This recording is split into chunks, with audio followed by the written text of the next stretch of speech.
भगवान श्री जगन्नाथ पवित्र धाम पुरी में आसंता रथयात्रा 2026 उपलक्षे देश और विदेश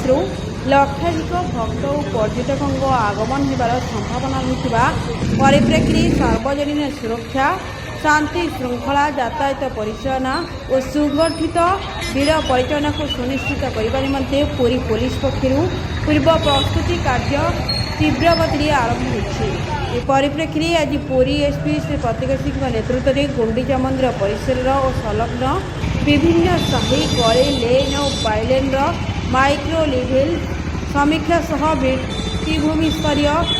इन्स्पेक्शन सकाल प्राय 7टारू आरंभ होता इन्स्पेक्शन समय अवकाश गली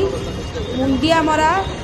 माटियापड़ा लावण्य गली हरिहर गली गुंडीचा विहार गली बस स्टाण अंचल सहित पुरी सहर में अनेक गुरुत्वपूर्ण स्थान को ग्रस्त कर